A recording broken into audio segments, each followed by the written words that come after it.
이 비트코인이 어떻게 될까요? 다시 하락할까? 어떻게 될까? 근데 저는 뭐 어디까지도 오를지 모르지만은 반드시 다시 급락의 패턴을 가게 된다고 보고 있습니다. 이번이 사실상 비트코인으로서는 세 번째 상승이죠. 버블에 있어서 몇 번을 다시 상승시키냐는 사실은 중요하지가 않습니다.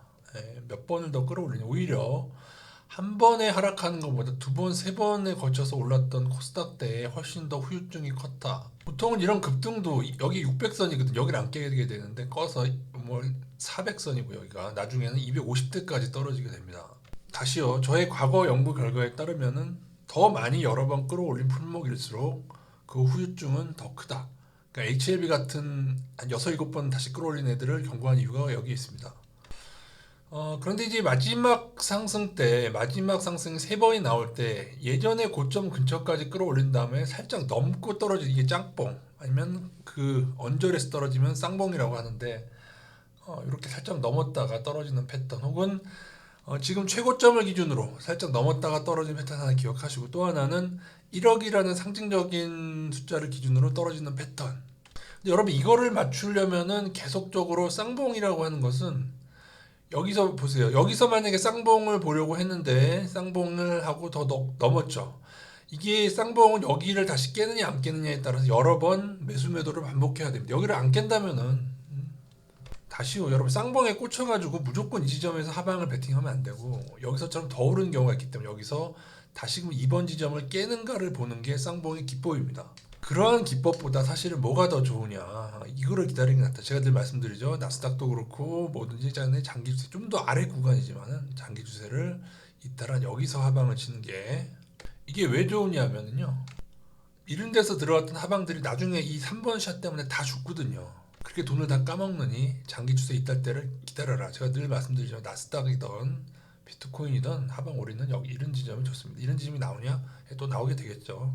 이걸 먹고 싶다면은 쌍봉에 대해서 이게 뭐 몇 번, 뭐 다섯 여섯 번을 왔다 갔다 할 수가 있습니다. 넘는 거 갔다가 깼다가 그럴 수도 있어요. 몇 년 전 코스피처럼 코스피 3000일 때처럼. 자, 이게 방금 여기에 대한 설명이고요.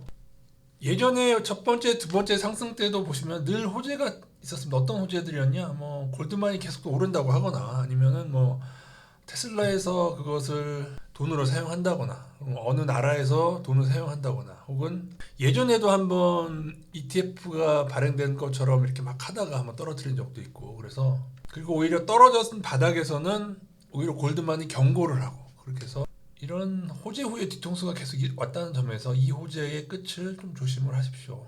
그러니까 여기서 여러분 잘 생각하셔야 돼요. 다시 오르기 때문에 결국엔 다시 오르는구나. 존버는 승리하는구나 라고 생각하면은 답이 없습니다. 이건 튤립에서 답이 없어요. 그죠? 튤립이라고 하는 것은 이런 건데 존버가 성공을 합니까? 많은 사람들이 여기에 들어갔다가 떨어져서 물렸다가 다시 오르면 좋아하겠죠.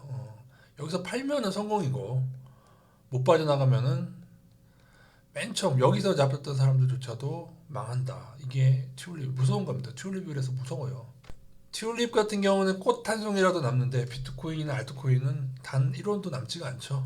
특히나 마지막일 경우 이 랠리가 조금 더 강하게 더 지속될 가능성. 지금까지 지속해 왔기 때문에 언제 꺾일지 알 수는 없지만은 이후에는 원자재 선물 차트에 기반해서 좀 설명을 드리긴 할 텐데 그건 나중에 해보도록 하겠습니다.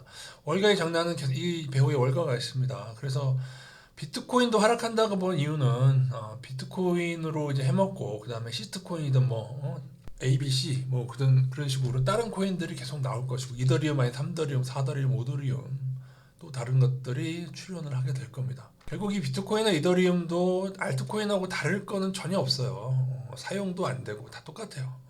저의 예상입니다. 나중에 이 장난은 계속 되겠지만은 비트코인도 나중에 아주 큰 폭으로 떨어지는 데가 온다. 언제 여러분이 다시 상방에 크게 선물로 베팅하게 될 때에 그래서 모든 패턴은 같다. 이러한 급등 패턴에서 개미들은 또 속을 거다. 언제처럼? 2000년대 코스닥처럼. 지금 나스닥도 마찬가지로 또 속게 될 겁니다. 현물 ETF가 의미가 있느냐?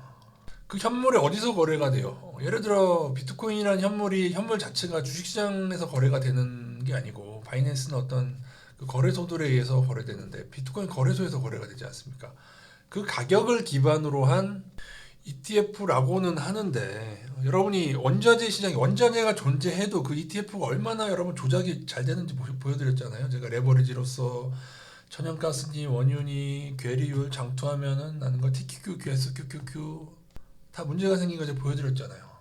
더군다나 이것의 기반이 되는, 예를 들어서 여러분이 금을 투자하는데 금 거래가 막 조작이 돼. 그 원자재 거래소에서. 그런 패턴이라고 하는 거죠. 그래서 여전히 사기이다. 단지 이것이 이렇게까지 제도권에 진입하게 된 데는 제가 늘 말씀드린 대로 그 배후에 월가가 있다. 그래서 조작이 매우 쉬웠던, 거의 어떻게 했냐, 테드 사건 보시면은 그냥 조작이 가능합니다. 이거 한번 찾아보세요. 다 나옵니다. 게다가 인출 지연, 락업 걸리고 해킹, 골드만이나 JP모건 맨날 삐끼하고 테슬라 머스크 삐끼, 엔비디아 그래픽 카드를 사용하면은 채굴량이 줄어들고, 반감기 자체가요. 반감기를 누가 정하는 거예요? 반감기. 어느 시점에 반감기가 되면 오르더라. 반감기. 여러분 잘 생각해 보시면 반감기를 어느 몇 년마다 정해서 이렇게 조절할 수 있다는 것 자체가, 이게 뭔가를 조절하고 그 배후에서 얘네들을 주고 조절하는 배후가 있다는 의미입니다. 그래서 다시 말씀드리지만은 여러 번 상승, 예를 들어서 4번, 5번 나온다고 해도 달라지진 않아요. 그죠? 주식시장에서 있습니다. 그런 애들이. 지금 HIB, 나중에 HIB 여러분 보세요. 나중에 진짜 크게 문제가 되는데, 현재 나스닥과 아파트 비트코인은 모두 튤립에 해당하는 버블입니다. 역사적으로의 개인들이 튤립에 빠졌는가를 돌아봐야 되고, 여러분이 역사를 봤을 때 튤립이 언젠가는 급락을 했기 때문에 그 사람들이 어리석어 보이지만은, 튤립을 그 당시 겪었던 사람들은 지금의 나스닥이나 비트코인이나 다 똑같았다는 것이죠. 그래서 여러분이 비트코인을 꼭 해야겠다고 생각하신다면, 제가 안 하는 이유가 뭐라고 말씀드렸죠? 선물 거래소나 비트코인 거래소에 돈이 갑자기 사라진, 증발하는 일들이 있어가지고 그래요. 그러니까 거기 어떻게 투자를 합니까, 여러분? 저도 하고 싶습니다. 왜냐하면은 비트코인만큼 추세가 이탈했을 때 정직하게 움직이는 애들이 좀 드물어요. 너무 정직하잖아. 이거는 한 번 올리긴 했네. 그리고 딱 맞고 떨어져. 너무 정직하게. 여기도 이제 쌍봉이죠, 이때. 살짝 넘는 쌍봉. 요게 시간차 쌍봉 1, 2, 3가 되는 건데, 시간차 짝봉이겠죠. 넘었으니까. 이게 N자가 될 수 있어요. 더 가서 1억 넘어서 거기서 다시 쌍봉을 할 수도 있고. 무슨 말이냐면 더 간다고 쳐요. 근데 여기서도 그냥 안 떨어지고 이런 식으로. 꼭 이렇게 이런 식으로. 모르죠. 그래서 이런 식으로 어떻게든 여기서 뭐 1억 찍고 뭐 급락을 하든 어떻게 되든 간에 이것은 나중에 비트코인도 또 문제가 될 것이고요. 그러면서 또한 새로운 코인이 나왔느니 뭐 이제는 뭐 컴퓨터 채굴이 또 다른 방식이 돼 있느니 하면서 월가의 장난질은 계속될 것 같습니다. 역사적으로 정직하고 어떤 제대로 된 품목은 이런 식의 급등 패턴을 보이지 않습니다. 이건 전형적인 옛날에 코스닥 잡주를 보는 듯한 양상이고요.